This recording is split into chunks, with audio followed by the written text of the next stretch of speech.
Oh my God, I put him to sleep.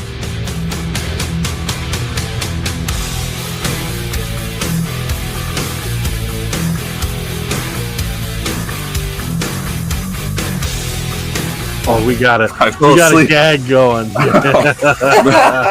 He's just so boring. What a time to be alive.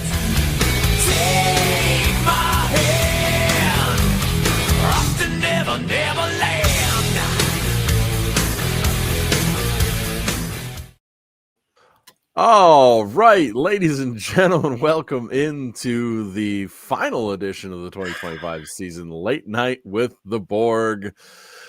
As always, Jackrabbit Illustrated is proud to be brought to you by our title sponsor, Kubota Dealers of South Dakota. With 9 locations across the great state of South Dakota, there's always a Kubota dealer near you to get into some more equipment. Get yourself into some reliable and very useful equipment from Kubota today. They have everything you may need for your ranch, your home, your acreage, your farmstead, anything in between. They've got their tractors, larger tractors, subcompact tractors. They've got the skid steers, all that jazz. Get yourself into some more equipment today. And as always, I am joined with Mr. Zach Borg, who I got to watch the game with today. That was a lot of fun. It was fun having you over. Made it through a blizzard. Yeah, through a blizzard. He made it out to my place out in the sticks. So I appreciate you coming out, man. That was fun. Damian says the Bison losing eases the pain. We have someone who will talk on that in a little bit. But thank you to each and every one of you degenerates who are joining us tonight. What a season, I think, overall. And we're going to get into all this more and deeper later. But, boy, what a season. Ups, downs, ups. And then the end of the year, I mean, the start of players and who's going to be the coach and everything else. What a roller coaster ride of a season. I think this team of 2025 is going to be remembered forever. Even with, falling short of where other teams have come, I think they're going to be a team that's remembered forever. Thank you to the guys like Kobe Claiborne and Julius Lawford who came out and all the seniors in this class who put their heart and soul into this season. But realistically, you look at this game, they just couldn't stop the Grizz. Couldn't stop them. Just could not stop them. You give up a 50 burger. For any SDSU defense, that's a little bit embarrassing to give up 50 points. You give up 191 yards rushing, another 300 and some passing. The Grizz defense was good enough to hold up on occasion and force the Jacks offense to punt the ball away. And just couldn't get the ball back enough times. And the Jacks end up falling, as I'm sure everyone knows. But future's bright going forwards. Just tough way to end the season. The Jacks stay defeated at Wagriz Stadium. The Grizz are a good team. You beat Indiana State. You probably don't have this game. You don't have this game. Who knows what happens? You might be going on, you might be doing it later. This might be a matchup later in the season, and who knows? But hats off to the Grizz. They were definitely the better team today. Just the reality, like Damian says, couldn't get the run game established. The time of possession game and run game just didn't come through today. Just didn't have it going on. We still have one game going on. We've got Rhode Island at Davis happening. It's on commercial right now. I don't remember what the score was last. I saw it was 35-20. Davis had just taken advantage of who had that team by Rhode Island. Who had the winner of that one getting to host the quarterfinal next round? Right. We had some results today. We had, of course, the biggest news is NDSU goes down at home to Illinois State. That's a big one. So, Borg, I'll let you talk for a little bit, and then we'll bring in our special guest who wants to have a little bit of a rant. He's got feelings that he's got to get off his chest. So he's jumping on with us tonight. Well, I do got to admit to Steve Anderson. Well, yeah, that Davis game, by the way, started at 9, so it's very late local. Very long game. And Steve, we had our great intro that Brendan, did you put that together, by the way? Was that all you, or did somebody else? No, I didn't put any of it together. That was Ben. Ben, Okay, there we go. one of the co-hosts on the B team of Scared Money Don't Make Money. Ben put that together. Well done. Well done, Ben. A while ago. Well done, Ben. And I was actually sleeping before we came back on. So hopefully I got my rest. After, took a doze. I think I took a doze right when Dakota News Now came on after, I guess. But, I mean,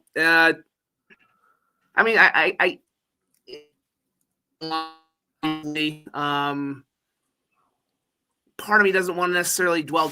You have to kind of look at this season with a little bit of a grain of salt because of so much that had happened. I mean, just they've been through so much. This program's been through so much in the last year.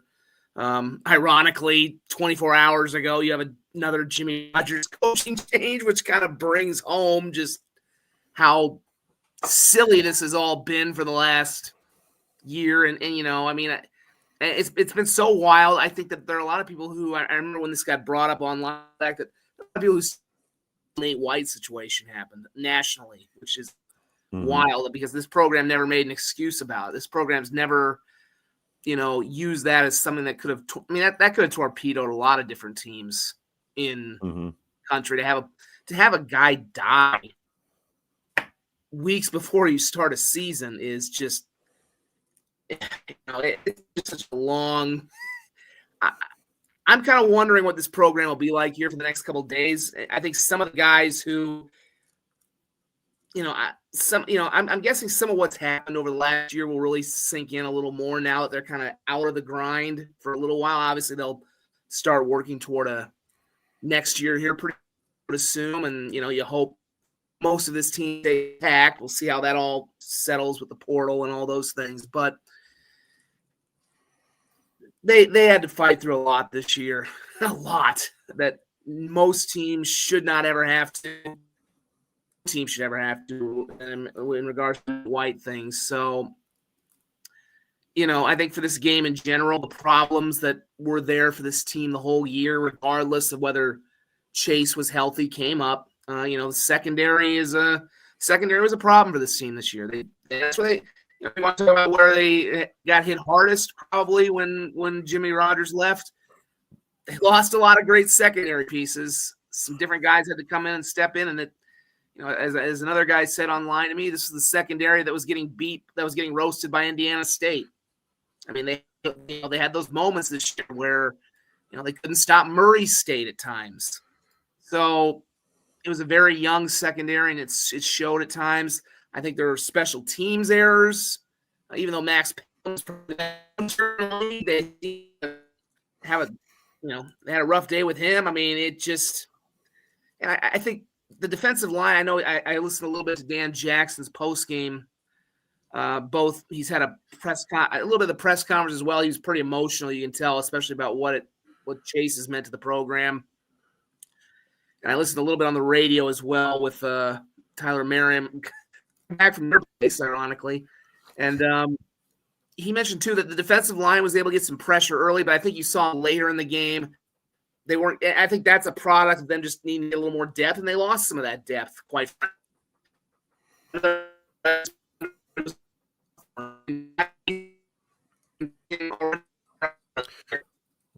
Borg, you're breaking up pretty hard. I think you're fighting your internet a little bit here.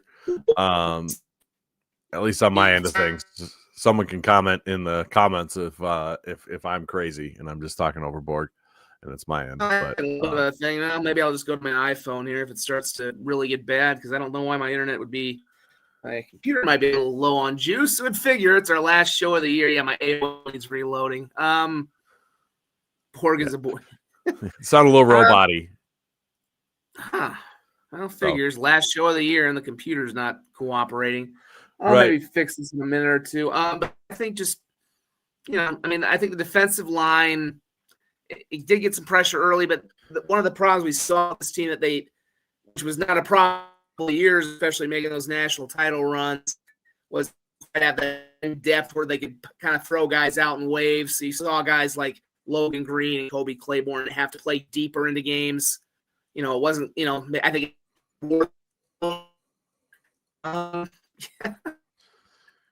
Quite the greatest.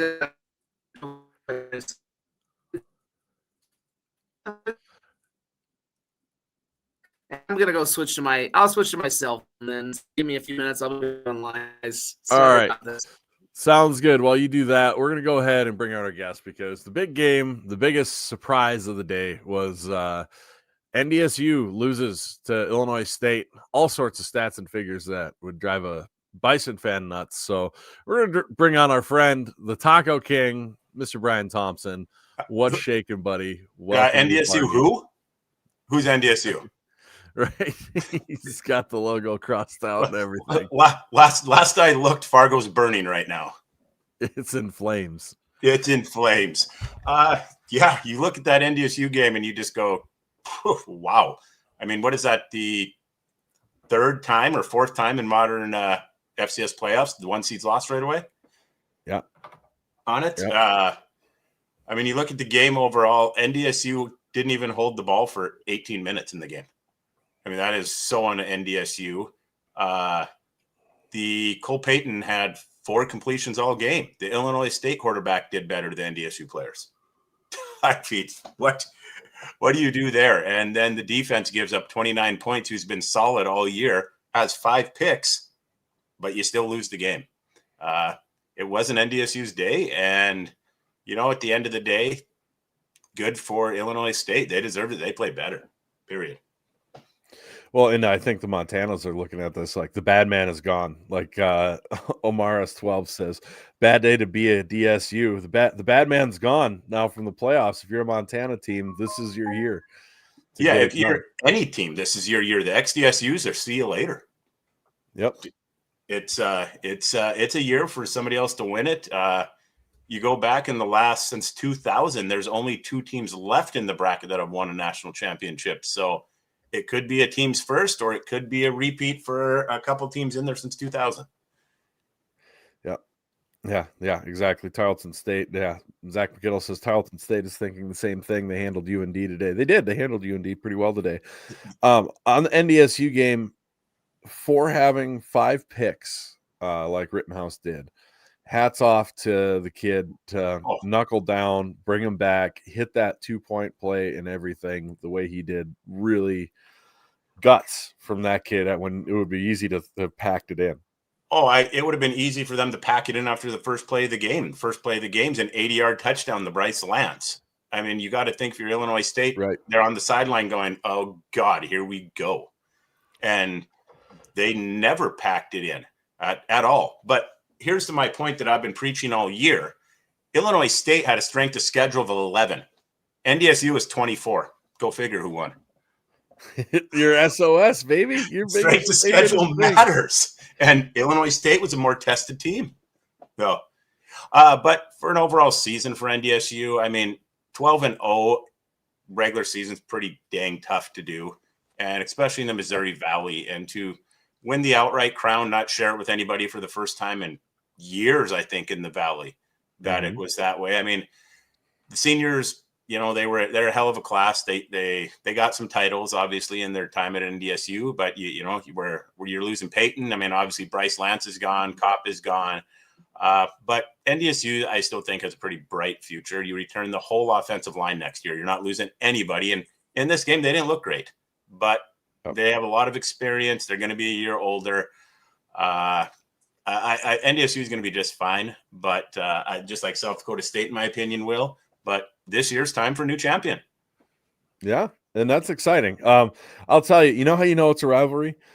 This loss hurts a lot less that NDSU's gone, and I'm not going to have to see him win a national title. I'll be just fully upfront and honest. This is feels so much better that I'm not going to Nashville to watch a title, and I'm not going to have to worry about NDSU being there, and I can just enjoy myself. Well, but it's USD though. For you, they got to prove that they got a long. I mean, if they make it through the Montanas, they've certainly earned it. I'll say that. Yeah. This is the first year we're going to be there with either of us not cheering for our team, isn't it? I think so. Yeah, I think so. Yeah. I mean, you can enjoy Nashville without any stress or worry. I mean, we can both get thumper drunk at the game. Oh God, we don't need to do that. I was drunk enough during this game. I don't need to do that here. I don't think you were Frisco. You wouldn't be here if you were. No. I think I don't think we're gonna get that wild. I only do that so many times. I only got so many times of getting that wild left in my life, and I gotta save those bullets in the chamber for what it's worth. But yeah, that was a rowdy time. That was a real rowdy time. It was fun though. It was a lot of fun. Yeah. So, anyways, Borg, you're back. Quick, since you're back here, Mr. Borg, I'm gonna read off our sponsor, Dreamers Do Travels with Amy Dix. Dreamers Do Travels. If you're looking to get yourself a trip scheduled anywhere in the country, or you want to go out of the country, you want to go on a Disney cruise, you want to go on a Disney trip, you want all-inclusive resort, anything else, go to Disney or dreamersdotravels.com, look up Amy Dix. She will get you hooked up, get you the best deals, take all the stress out of planning, and get you on your way to your dream vacation. So talk to Amy Dix at Dreamer Do Travels, and she will get you hooked up right on any vacation that's your dream vacation, from all-inclusives to cruises to trips abroad to trips locally. Talk to Amy Dix at Dreamers Do Travels. So anyways, Borg, you were in the middle of your thoughts before you lost your data. Nice.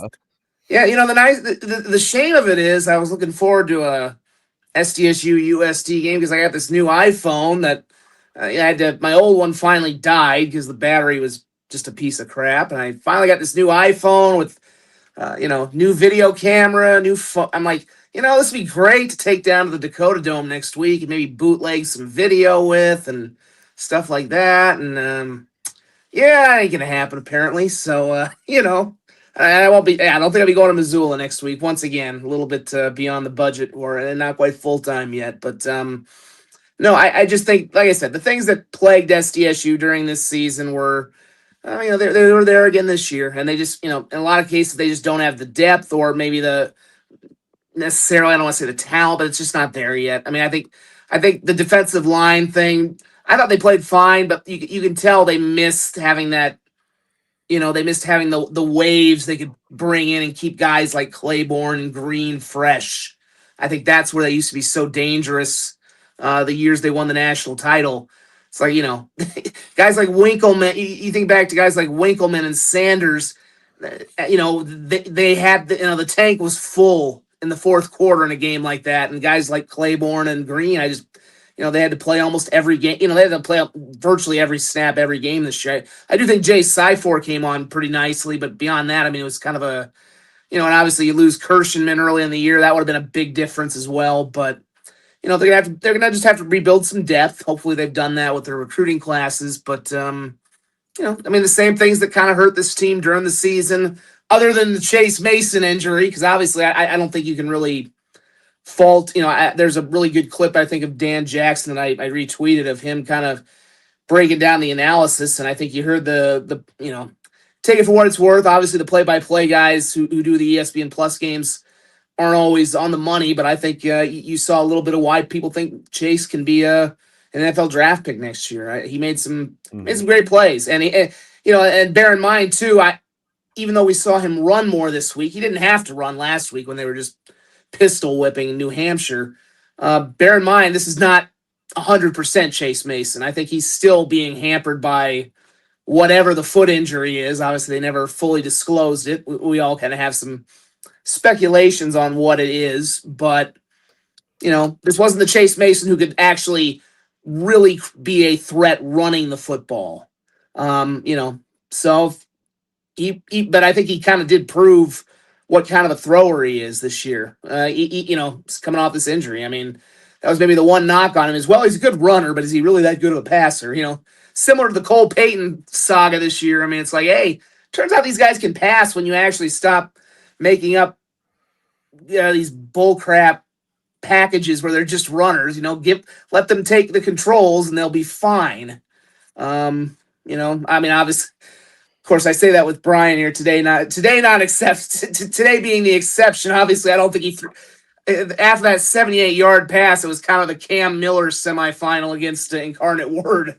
After that, right. But like I said, I think it's just tough with South Dakota State because this is not the standard, obviously, of losing in the second round. They've gone past this years ago, but with everything that happened with this team, with a new coach, I just don't. I don't know how critical you can get of a team that was in this position because they just, from what they've been through the last 12 months, to expect them to go out and win a national title again, it would, like they kind of played above themselves, I think a little bit for 7. And then, this year, like I said, the injury bug kind of bit them a little harder than it has in the past. I mean, let's face it, they had really good luck there from 2022 through 2024. They didn't really have a bunch of significant injuries that really piled up. They didn't have Mark Gronowski doesn't get hurt on the first play of a game and miss the season like he did in the championship.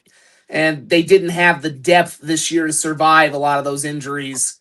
So I think for them just getting back to the playoffs, winning a game for all they went through, it is a good foundation to build on. Now, if they are at this point again in a year, there might be some long knives that come out. We'll see. Right. But for where it was this year, I think this was a pretty good season. And just to get back to the playoffs when it seemed pretty dark, especially after that. Ironically, after their Illinois State game, it seemed just about over.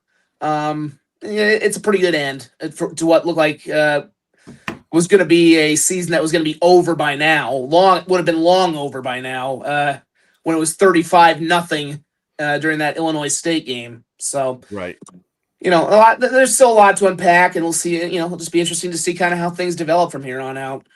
Speaking of Illinois State, when was the last time they beat both XDSUs in the same year?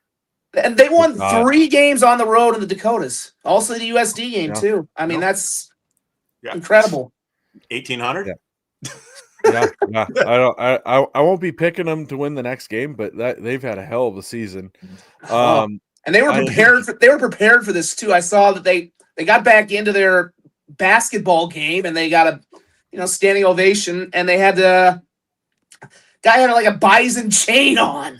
I'm like, they are living this thing up as well they should.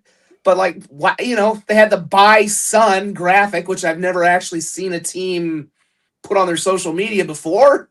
I'm like, yeah, they came ready for this thing, and they're living it to the max. Like, I not to say I don't think they don't have a winnable game next week, but man, it's gonna be tough to come down from this high. Yeah, they're going out to Davis. It looks like. Yeah. Brandon? Yeah. Oh yeah, it is 40-20 right now. And Rhodey just went for it on 4th and 6 and threw an incompletion, so Davis is taking over it deep in their own territory, but it's pretty close to getting to say that's pretty safe. That one's getting wrapped up. Do you got anything else, Brian, that you want to? No, I mean, at the end of the day, you guys, I mean, it's a great day for Brookings in the aspect that Fargo lost. Makes it a little easier for you guys on it. But you don't deserve to win a game after the first play, 78 yards, and the rest of the game you have 101 yards. It was 14-0 after a punt return too. Yeah. 5 turnovers. Your team gets 5 turnovers, a special teams touchdown, and you can't win a football game. That's tough. And the one, I mean, it was a pick 6, like Borg said, and then another pick. They got it to like the 3-yard line. So there's a gimme touchdown, but all the other 3, not a single point. So at the end of the day, Illinois State deserved to win the game. And I would, if I'm gonna have to pick a team now, I'm probably picking the Grizz right now. Yeah. Well, they looked real good. We'll see, but we'll let you go, Brian. Thanks for jumping on with us. Yeah, you boys have fun, and I'll see you in Nashville. Borg, you gonna be in Nashville? Probably not. Maybe if I usually have to go with a company if that happens. Maybe if it's USD, maybe. But probably not. Unfortunately, one of these days. All right. I wish I could. All right. See you boys later. See you, man. Take it easy, buddy. Ron, you're talking a lot of shit. That was fun. That was the one that we needed. Was a few more guests this year, like our bracketology show, if you will. Yeah. It was fun when we get the live guests going, and I got to admit, Brian took it pretty well. Oof. Yeah. Zach. I think you're on mute. Brendan. No. Anybody else hear me? I don't know. Zach McKill's had a tough. No, you should be able to hear me. My mic says it's reading. But yeah, Zach McKinnell, you had a tough run here. Yeah, they hear me. So, McKinnell's had a tough run in the playoffs here with some of his favorite teams. It's going to be interesting going into next week because my normal MO is the team that played really well and wins by a bunch of points ends up losing the next week to a team that didn't play that well and give up the points. Well, USD and Montana both hammered their opponents. Yeah, Zach well and give up the points. Well, so who do you go with? Montana so, yep, I can hear me now through your speakers. But yeah. So, anyways, you guys still hear me? Yeah, we can hear you. Yeah. So. Tarleton is saving McKinnell's ass right now. On this game, the rushing wasn't good enough. Felt like they kind of gave up on the run game. Passing too much, just making yourself obvious that you're going to pass, and the Grizz took advantage of it. They just did. Got forced out of playing their game. Felt like you ended up playing the game that Montana wanted you to play the whole game. And that's what happens when good teams get to dictate things. That's the way that goes. So, that's a bummer. It was a tough one overall. For those asking who's SDSU's quarterback next year, as of right now, Chase Mason, unless he gets stolen away, he's got another year. So got bad news for you. Anybody hoping for SDSU to be losing him. He has been pretty public in saying that he's going to be here next year. So we'll see we'll see if that stays true or not, just because you never know in this crazy wild world of collegiate football what happens. But as of right now, Chase Mason will be the quarterback next year. But the rest of the bracket here, we got Montana State fans talking a lot of trash for a team that just squeaked by an Ivy League team.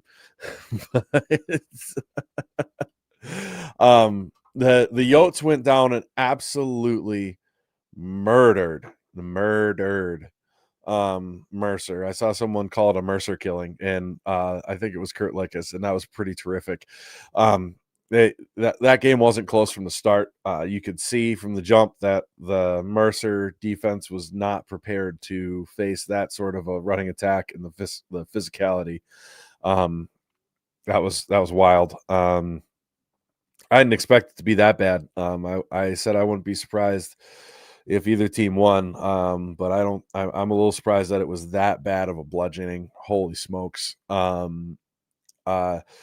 Tarleton State took care of business against UND. UND's offense was what their offense was, so Tarleton State took advantage of that. Tarleton State's still a pretty good team. Man, that side of the bracket just got so interesting. It went from this is the easy side of the bracket for NDSU to, wow, who's going to come out of that side of the bracket? I still think on the SDSU Montana's side of bracket that you're looking at having your the Montanas come out of that side, one Montana or Montana State.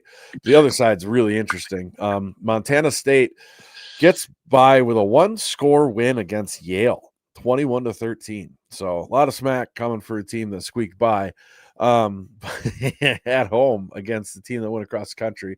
I just like rubbing that in there. And then Stephen F. Austin, one of the Jacks won today. They win 41-34. Shout out to Stephen F. Austin for making it happen. So that was awesome. And then Prairie View and A&M takes down Jackson State for the SWAC championship. Good for them. Villanova beats Lehigh in a football game that might have set football back a couple centuries in a 14-7 game, and it wasn't because of weather. The offenses just couldn't get anything done. Lehigh gets the high seed and gets it just taken from them right away. So multiple high seed losses today. You lose the 5 seed, you lose the 6 seed, you lose the 1 seed. Pretty wild weekend when it comes to that. So this bracket, this whole just like we planned it, huh? Crazy. Yeah, this whole season's been crazy, and the bracket's living up to it, and I love it. I'm here for all that nonsense. And apologize again. I think I did actually boot my phone off the Wi-Fi, so that might have been why my microphone. I don't know. I could see you talking, but I couldn't hear anything. So I'm like, what the? Who knows? It's been it's the final show when everything's kind of going a little south. But no, I think as much as that, because I've seen some debates. Obviously, we know the SoCon had a down year. Sorry to Kevin if he's watching out there somewhere. I think Kevin's half a bottle of SoCo in somewhere right now. I don't blame him. It was funny because I told people when trying to look into that game, preview that game, I'm like, well, they have to be a little bit better than what we saw that came to Brookings in 2023. And of course, that was a generational South Dakota State team as well. So it's, that wasn't necessarily a fair comparison to make. But God, you could tell right away when that USD game started today that was going to be a bludgeoning. I mean, they were just blowing them off the line by like 5 yards. LJ Phillips, I think they only gave up like an average of 92 on the ground all season per game. And I think LJ Phillips had that within like the first drive or two. So, I mean, it was just, you could tell they kind of weren't built for it. And, they obviously have the Jerry Rice Award winner for Freshman of the Year. And he threw 3 picks and, it was bad weather. Like a freshman, that's for sure. Yep. Bad weather day. But, in a lot of the same ways, I think you have to credit Dan Jackson for what he's been through. I mean, obviously, it was not a very easy start to the year for Travis Johansson and company. And I think he did a really good job rallying them because we were on here quite a few times early in the season and talked about how their season looked to be headed south and they had to kind of pull it out of the fire. And boy, after a loss to Illinois State, I remember sitting here kind of saying, well, how is this team going to win? They really had to probably win their last 3 in a row after losing to Illinois State, and they did. So you just got to. They definitely got, I think, the more favorable draw to go to Mercer for sure. But now they get to go to Washington Grizzly, which historically has not been any easier on their program. I don't know that they've ever won there. At least not in the Division I era. I know they haven't. Although they've actually had a lot of close games there over the years.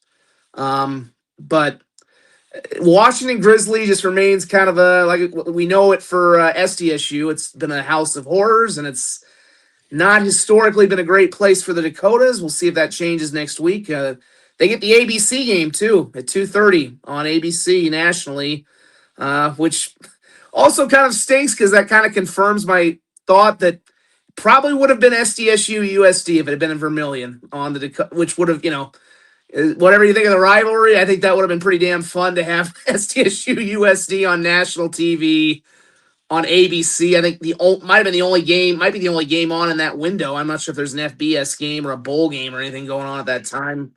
I think maybe just Army Navy's next week, if I'm not mistaken, but I don't know for certain. So yeah, I mean, we'll see. I think USD has a little bit better secondary right now to go. I mean, but they're going to have to. They really need to turn it into a run game. I mean, that's where I think the Jacks were kind of. Obviously, we saw the Jacks couldn't really establish a run today. If they can establish a run with Phillips. Because you don't want to get into a shootout with Montana at Washington Grizzly Stadium. You just don't. Yeah, it's not easy for anyone. No, nobody goes in there. I mean, even Montana State winning this year, that's the first time they'd won a road game in the Brawl since 2019. So, yep. I mean, if USC is going to win, they're going to have to run. They're going to have to do what they've done all year, which is kind of lean on Phillips, hit some play action. But you got to establish the run, and you got to keep that offense off the field because it. I think Ayat, I said this too when talking about Montana Day.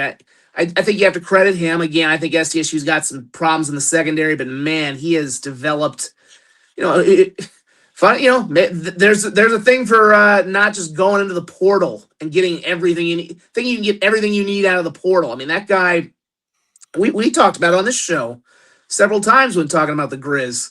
He looked like he was just a legacy dude. Because his dad was the quarterback of their first ever championship team. And, you're like, oh, well, this is just a guy who's there because his daddy won the title. He's turned into a really good quarterback. Flat out. I mean, the throw, I remember they made a comment at times and looking at it, they're like, he's really good throwing those tight throws to the sidelines. stuff like that. I mean, and again, I think SDSU has problem.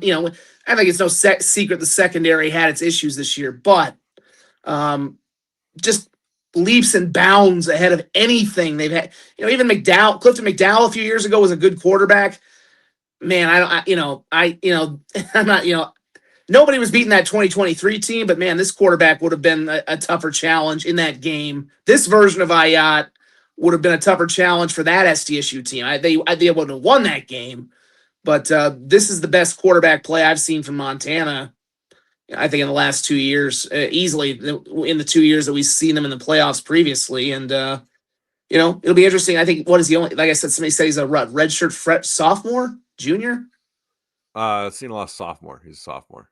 That's wild because he played a little bit in the championship as a true freshman. He got into the title game in mop-up duty. I mean, the game was over by then, but yeah, I mean, if you keep him there, which you hope they do. I mean, obviously, good news obviously coming out this week that Bo Brungard will be back. It's good to see that he's going to be back in the FCS. We think Chase is going to be back. I think there's a lot of you never want to say you never say never. But there's a lot of confidence that Chase Mason is going to be back. And, I would think a guy like Ayat, who has such deep ties to Montana, there's a pretty good chance you could keep that guy in Missoula. So the more talent you can keep in the FCS is a good thing. And I think that's pretty likely. Bo Brungard's sticking around too. Yeah, so, that's what I mentioned. Brungard's. Yeah. I mentioned Brungard sticking around. Yep. I mean, like I said, Chase. We're pretty confident Chase is going to stick around. So I mean, it's these are good things. These are good developments. Not everybody, the FCS will take its hits. We know that, but those are three quarterbacks who going into next year, those could well be three guys who are Peyton finalists next year. Mm-hmm. For what that's worth, because this may be the first year I pose this question. I don't have an answer. This may be the first year a Peyton finalist has not won a playoff game. I mean, that's insane to think of. Yeah, no, it's been a wacky year, man. When's the last time one of the Peyton finalists was from Youngstown State in the first place, right? Maybe not since they had their dynasty run with Jim Tressel. I don't know. God. Right. You got to go back to there. I mean, it's the first time USD's ever gone deeper in the playoffs, in the FCS playoffs, than SDSU. Or NDSU. Yeah. I mean, so they've got to be looking around like, oh, hey, this is good. Okay. And yet the funny thing is, and I said this too, I'm like, you would think in a year where both SDSU and NDSU got knocked out, oh man, they got a red carpet. The road is just as tough as ever for them, potentially, because they're looking at now, granted, I don't think Montana State looked great today against Yale, although I think let's give props to Yale. I think, the Ivy got pretty dissed for about a half last week. And then obviously, we know what Yale did at Youngstown, and they backed it up today going into Bozeman, and they gave the Bobcats all they could handle. So, maybe there are some chinks in that Montana State armor. I don't know. Maybe this was just a down. Maybe Montana State kind of thought they had this one in the bag. There was obviously that weird thing at the end with Julius Davis and Vegan. I know Davis has kind of come out and said that it was getting overblown or it got misconstrued. We'll see. I mean, but like I said, it's like back to the original point though. It's like you'd think in a year where STSU and NDSU are gone in round 2, and USD still alive, that they would have a cakewalk to the final. Yet they've got to potentially go back to back through both Montana schools. That's crazy. So like I said, if they do make it to the championship, boy, it'll be one of the most well-earned championship appearances you can ever have. Because, if you can win back, we'll see. If you can win back-to-back in Washington Grizzly and Bobcat Stadium, then you've earned it at that point. Yep. NDSU hasn't been able to do that, for Pete's sake. I mean, so yeah, you can't. That's a tough road. I don't see that happening personally. But I still have my money on the Cats making it out of that side of the deal. Yeah, we got Montana fans in here saying they're in the Cats are in shambles, and I don't. Let's hold on. Okay, we're you probably want a Montana podcast for that sort of reaction. Anything can happen if we get a Brawl of the Wild semifinal, my friends. So I wouldn't, Right. I would not be, I mean, obviously they went into Washington Grizzly and beat, we know what they did in the last meeting. So, all right, I'm going to address this. Just because a Montana Grizz fan podcast went out and made shit up that I said does not mean I said it.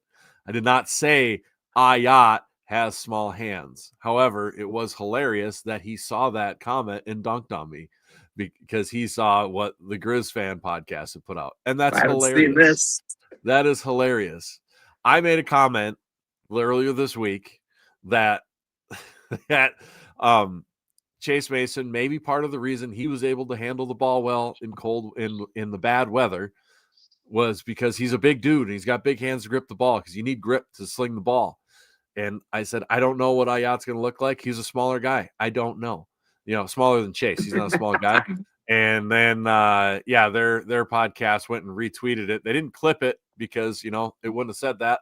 But they did tweet about how, not having to listen to our podcast so he did it for them. And, and Ayat has small hands, so he's not going to be able to throw the ball. And it wasn't bad weather, so I don't know whatever. It's fine. Well, when you've been waiting, what is it now, a decade to get past the Dakota States in the playoff, and in one day, that's literally been achieved. All I'll say is you better go out and beat South Dakota because if you see both Dakota States gone. And then you lose to South Dakota. That's kind of like, that's putting the cart before the horse right there. If you can't finish off, it's like, what's like the movie where it's like the monster movie or the horror movie where you think the villain's dead, but then they rise and then they, knife the guy in the back or whatever. It's like you've taken care of two Dakota school, 3 of the 4 are gone, but if you don't get the last one, you're just gonna feel like you're never gonna get this done, right? Right. And the last thing the video says otherwise, go clip it, and put it online, tag me in it, and I will happily say, well, I guess I lied. But yeah, go show me the video. And I know there's not, because when we say other podcasts say things, we make a clip of it and put it out there. Anyways, you got Grizz got a big one next week. I think they'll be fine at home, honestly. I really do. Yeah, I mean, always stump for teams in the 605. They're definitely favorites, and I'm sure they'll have a little bit higher line than 2.5 or whatever Vegas had in this game. But USC's playing with a lot of confidence right now. And I think they've got something that SDSU doesn't quite have right now, which is they can establish a run game. They do have a high octane run game. Yeah, that could make a big difference. They've got to find a way. I think USD fans said this. They've got to make it. They got to make it a grinder. That's what had to happen today a little bit. SDSU, you can't get into a track meet at Washington Grizzly Stadium, no matter what the weather is. So if USD can, and their offense which is wild because obviously their offense at times this year was so anemic that it made me want to scoop my own eyeballs out while watching it. But they seem to, especially once, I think the fact they won that Southern Illinois game with their offense, I know Johansson has said, that's a key thing, that they were able to win a game with offense. They've been playing a lot better, namely since the SDSU game, and certainly since the UND game on offense. But they have to be able to kind of grind it out a little bit. They have to be able to have some long drives. They have to keep Montana off the field. Certainly, if they could go out and get, granted, it didn't necessarily make that big of a difference today with SDSU because they had the lead for probably the bulk of the first half. But if you get off to a good start, can keep them off the field, get a couple punts. But yeah, like I said, you're going to favor Montana after the way they played today. And, It's just Washington Grizzly. They're probably going to have a little bit more of a crowd this coming week. I mean, I don't know what the final attendance was today, but clearly not full, obviously. But that's not to be nothing to be surprised about. The second round is never a full attendance round. So I think like I said, I know we mentioned this last week. I think last week we said, I don't know if the Coyotes want any piece of an SD. I think they're pretty confident in what they got going down there. So, if you lose at this time of the year, if you're not, then you shouldn't be in the playoffs. Yeah. You think so. You just won 47-0. You better be confident. That'd be wild if they didn't. Yeah. Well, I mean, it's like, last week we said, obviously, like, how would they want the smoke if they had SDSU coming into the Dome again? I think they'll take on just about anybody right now down there. They have to, if we'd gotten a second round of SDSU USD, I think both those teams both those teams have come back from the abyss this year. I think neither one of them probably would have feared the other. There would have been a lot of confidence, and it would have been a lot of fun. And if we ever do get that SDSU USD game, I don't care what round it's in, it will be a lot of fun. But this year would have been pretty special, just because I think both teams overcame a lot just to get back into the playoffs. And obviously they started to play some pretty good football during it. And obviously we're halfway there, and obviously we would have had it on ABC. So damn it. Yep. ABC Damn it. It is. So. We would have. I mean, granted, I know you would have had endless puns about the Dakota Dome to make, but Oh, absolutely. Such is the price when you don't beat Indiana State. Right. Yep. So. Yep. Well, that's exactly it. And I've said it before tonight. I'll say it again. Hats off to the Grizz. Absolutely, we're the better team today. Yeah. Deserved to win the game. All the talk about who, what, and what the matchup would have been doesn't matter. Montana won, and they dominated. Yeah, they did not. They didn't leave much doubt. They didn't leave much doubt. I mean, it was after about the first. I mean, did Montana actually punt? I gotta look that up again, because I mean, obviously they had a couple of 4th and 1 stops. I mean, this was. I mean, God, it doesn't feel like they actually punted if they did. And, the other thing that was maybe a little discounted, but, Bobby Hawk is Bobby Hawk. That was a team that had a little bit of, they had the revenge line to play for. That's, 2 straight years of getting it thrown in their face by SDSU. Won in a championship game. You knew they wanted, to have this game in Missoula. You could tell, I mean, some of the play calls they threw out were, they did the Boise State play, from the Fiesta Bowl against Oklahoma, the Statue of Liberty play where he does it for one of the touchdowns. I mean, they did not, they went deep into the playbook. I mean, there was nothing held back. You could tell this is a team, and they mentioned it a few times. I think Hawk did. I guess there were 2 punts. I barely remember that. I barely remember that Montana. Oh, sorry. Holding my phone here. Sorry for the shakiness, folks. They punted twice, and even their special teams. I mean, I think this kind of tells you another story. I mean, as we said, Pelham's been probably the best punter in the Valley, but there were moments this year. We go back to the other game in Montana where he just totally whiffed on a kick that became a touchdown, which very nearly cost him the game. I mean, today he only averaged about 33 yards a punt. I mean, that for him is a horrible game. Even the Montana punter, the Montana punter, you don't even remember that he punted, but he averaged 54 per punt. Right. I mean, that was another aspect with this Jackrabbit team that we knew at the start of the year was going to be a thing, was special teams. And it reared its head a lot of different ways this year, whether it was, a game like today where the normally reliable punter isn't having a great game, or you go to the Indiana State game where the guy returned the kickoff on the opening play, or after they got in the field goal, whatever it was. I mean, special teams this year, they lost an ace last year in Hunter Dustman, And, it just special teams was a problem this year. I think the things that, along with Montana just playing a terrific game, the things that were problems for SDSU all year long were problems again today. And those were things you can't, ultimately, you're probably not going to overcome. Unless you overcome them, you're not going to make a deep playoff run or win a national title, even in a year that's been this bat bleep crazy so far in the bracket.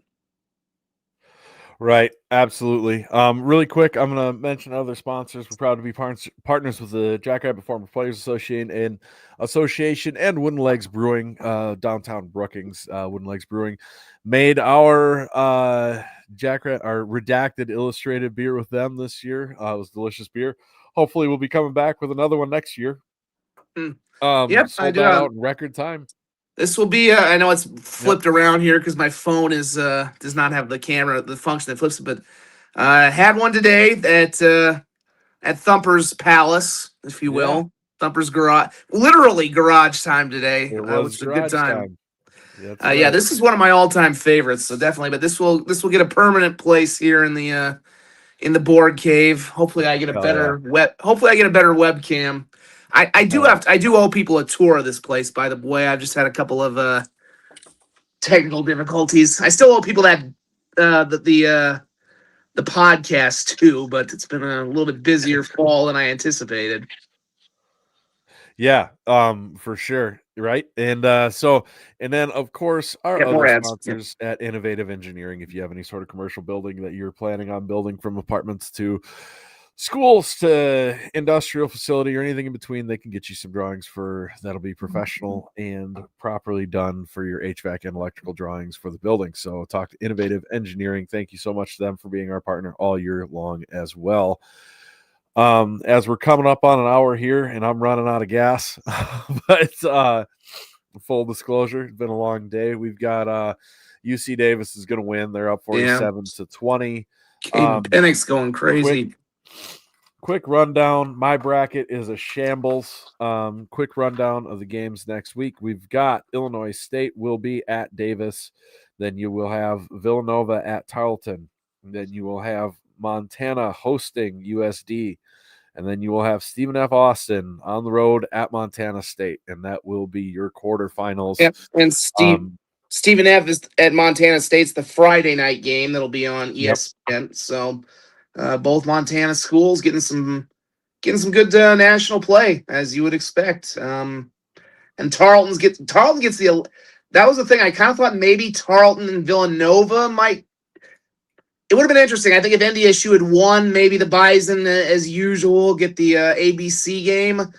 I thought maybe when Tarleton and Villanova, you're talking Dallas, Fort Worth, and Philly. Maybe they put them together, but I think they made the right choice with USD Montana. I mean, Montana's is one of the. You think FCS football? They're one of the programs you think of. I think these are two of the best teams left. You don't get much better settings for TV than Washington Grizzly Stadium, and it'll be a pretty full house. I mean, I don't think it'll be a sellout next week, but it'll be a pretty full house. And like I said, that's one of the reasons I think it probably would have been SDSU USD, because the Dakota Dome would have had a lot of red and a lot of blue in it. So I think they want to be, for that ABC game, they want to be in a place where there's going to be a lot of fans, and it's hard to imagine there being places that won't. It's hard to imagine Montana, any place other than Montana State having more fans in them this next week. Maybe Tarleton. We'll see. I'm very curious to see how Tarleton will respond if they keep winning. I mean, that they want to be at. We know they have FBS aspirations. How will that fan base respond if they get to the semifinals? Will they actually show up? We'll see. I mean, that's. I wish I'd given him Brian a little crap for it a little earlier, but I saw Trevor Gebhardt, the former Bison, post something like, I just wish the FBS invite were coming right now to wipe away the pain. And I'm like, what if Tarleton goes on, wins the national title, and gets an FBS invite? They're going to put people in straitjackets in Fargo if that happens. I swear to God. Yep. I mean, you could literally, and you could honestly have a semifinal of Davis and Tarleton, and I would say those are the two most likely to go to FBS next. just because Davis is already in the Mountain West with every other sport. So, yeah, I mean, that, just a wild freaking day. But yeah, I think, I think, yeah, I can tell you're running out. I guess. Sorry. Where do we? No, we'll wrap up here pretty soon. I guess where do we kind of look at the future here as we go on with the Jackrabbits? I mean, I think it's always a little tough to project. There will probably be some guys who hit the portal. I mean, that's kind of inevitable in college football, whether they're big time players or whether they're just guys who are bench or more bench pieces. Remains to be seen. But I think if you get Chase Mason, but assuming Chase Mason's back, assuming Quentin Christensen's back, Graham Goring's going to be back for 6th year, and man, did he really come on at the end? I mean, that they're going to have they lost some serious pieces in the receiving room. I mean, I think Alex Bullock was terrific this year, but you have to have a lot of hope that Goring could maybe step into a number 1 type 2 role next year. Jack Smith, they're going to have to figure out a way to get him into the fold a lot more, because just the way you heard them talk about him, he was a number 1 type talent. They just couldn't seem like they struggled to integrate him in at times. I don't know. Well, you get Kuntz back, you get Ogroski back, you get Jack Smith back, you get Graham Goring back. That's a pretty good room right there. Right. Yeah. I'm feeling happy with that. I think you get the majority of your offensive line back with some seasoning on them, besides Nate Adams, which obviously would be a huge hole to fill. And then, I think defensively, there's been a lot of depth that's gotten a lot of reps that'll be coming back. You're going to see people in the portal. That's just the way of the world. That's college football. And it's not always because they just wanted to leave, but it's because coach said, hey, you're not probably going to get a lot of playing time here. Go find somewhere that you're going to get to see the field. That's, as you build your roster. So Rhodey just got some pity points here. So it's 26-47. But overall, I do think, and Matt Tollefson, the Podfather, he'll be going over this, I'm sure, on Sunday. He's the roster management guru with recruiting classes and everything else, and he'll be going over this more on Sunday if you really want the inside scoop at it. But the future's bright. I'm excited to see what this coaching staff can do, what Coach Jackson can do with having a full recruiting cycle plus a full season, plus you're not finding a bunch of coaches, what they find in the portal. They just got a defensive tackle to commit from D2 school in the portal already. The Moorhead guy. Yep. So, I think the future's bright. But like I always say, you don't know until really fall camp what your roster is actually going to be.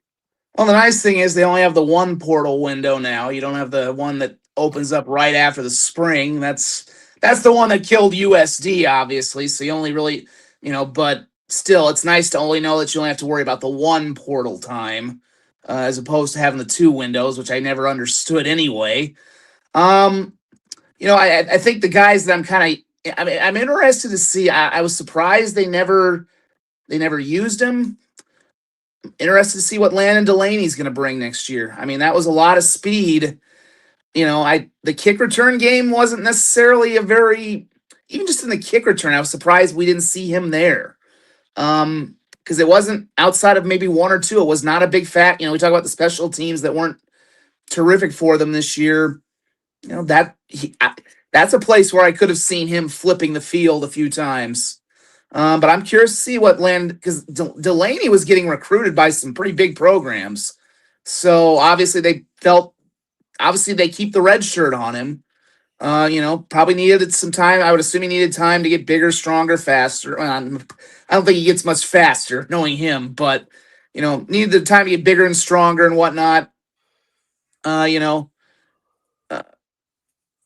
is kind of hard to believe especially after last year when 3 of the 4 were in the semifinals. But, I think there's some other guys that are coming into this recruiting class. I mean, I don't know if Jace Woods is going to be a factor next year right away. He may need a, he was probably the best, if not the best receivers prep wise in this state. I mean, man, the thought of Delaney and Woods' speed alone, combined with the rest of this receiving core, is something that gets you excited. Now, again, I think Jace probably might need some. And then not to mention Jack Smith, who, again, is super. But, yeah, there's some guys who we didn't see this year who I think they were still able to keep a red shirt on that I think are going to factor pretty good next year, even though they didn't get to play. They're going to have to build some more depth, I think, at the running back position, although I thought we saw some nice things from Josiah Johnson. Basinger had some moments when he was healthy. They're going to have to build some more depth there. I think that's just, obviously – and they'll add, I think, through the portal as well. That just, last year they had to do a lot of adding through the portal for obvious reasons. But, I think this year also showed that you can get some pretty good pieces through the transfer portal. That's one thing that got poo-pooed a lot. And I think they showed that. And obviously the secondary, the defense is probably where they need to build that depth the most, though. I think it's build that depth along that defensive line so you can have the constant have like the hockey line changes as it used to feel like. And then the secondary. I mean, it's going to be the secondary, I think, probably. Yep. Yeah, no, 100%. There's a lot of work to be done, but on the other hand, the future's bright. So looking forward to it. If anybody's wondering, we will still be doing Scared Money Don't Make Money because our picks contest is still going on. So we'll be going through the playoffs with that throughout the week. Wednesday or Thursday-ish, we'll see when Alex is available and all that jazz as we go on. And it might not always be the full boat of cast of characters, but we'll always be on. We'll have one of the shows going, or we'll at least post our picks for the week. So, but yeah, no, on to the off season now. Hats off to the Grizz. May the best team win in the playoffs. But beyond that, thanks again for another fun year, Borg. It was fun having you on here. I mean, I'll just, I'll thank you guys, Brendan, and the rest of you guys at Jackrabbit Illustrated. This was obviously as you can tell by my background this year, of course, one night I was deep in the woods, so right. in a car, and I got pulled over. I did get actually pulled over. Well, the cops did come up and wondering what the hell I was doing, so that was fun. I fell asleep during one. This was a little more eventful. Obviously wish this year would have gone on a little longer as it has in the past, but I thank really thank you. We had a lot of fun today. Our kids were playing around, so as you've told me, and I've kind of been amazed at the reach the show has gotten, especially considering our time where we're on. I don't know why you people are tuning in at 11:30 to hear a sports guy doing this, but like I said, it's been that's kind of the point of it. When I think I approached you and JI a few years ago, was like, we need something we need a post-game show. We need something interactive for people. And, I was fortunate to, my bosses at the time, honestly, they did not pay attention to anything I did. It's kind of par for the course. They don't pay attention to anything anybody does over at Dakota News Now.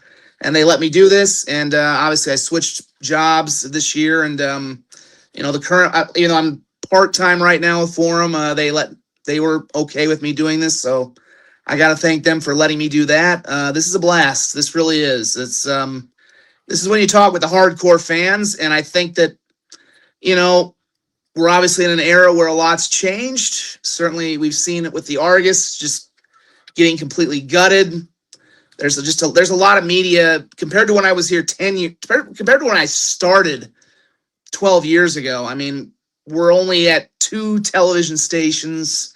The newspaper is just nothing anymore, and we don't really have much sports radio anymore. I mean, thank God Nate Brown's show is getting streamed again, but we lost KWSN out here, basically. I mean, it's a shadow of what it was.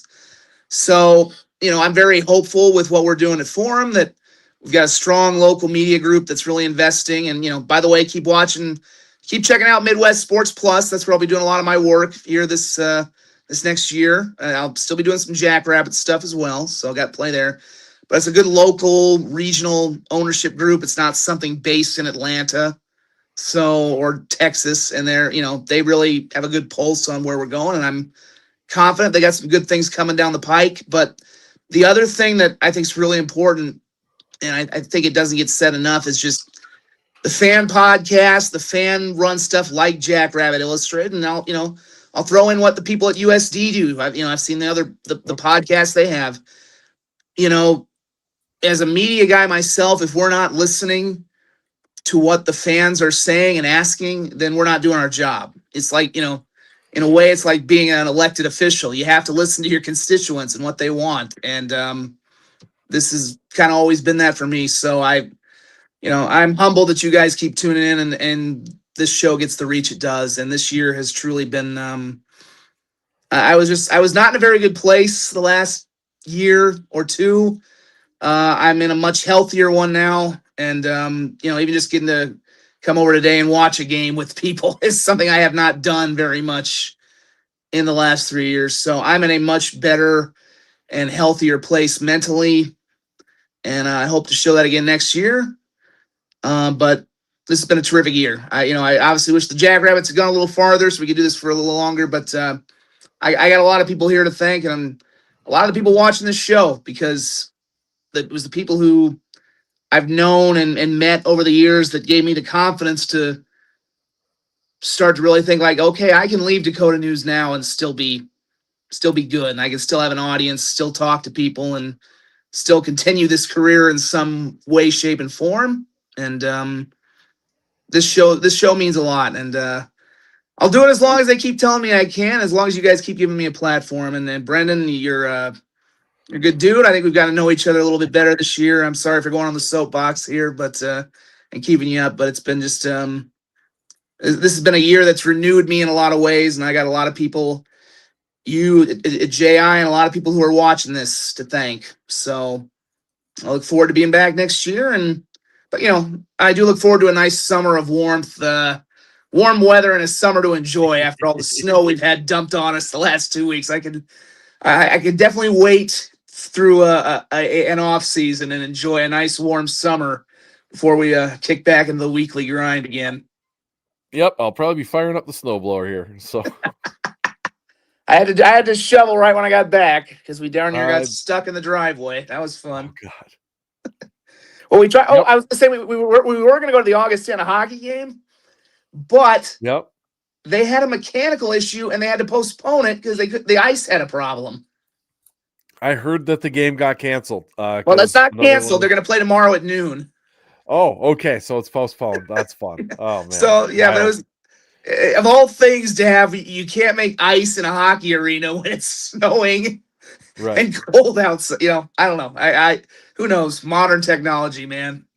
It's wild. And as Steve King says, thanks for being along for the ride, everybody. We're out. Go big, go blue, go Jacks. Peace, everybody.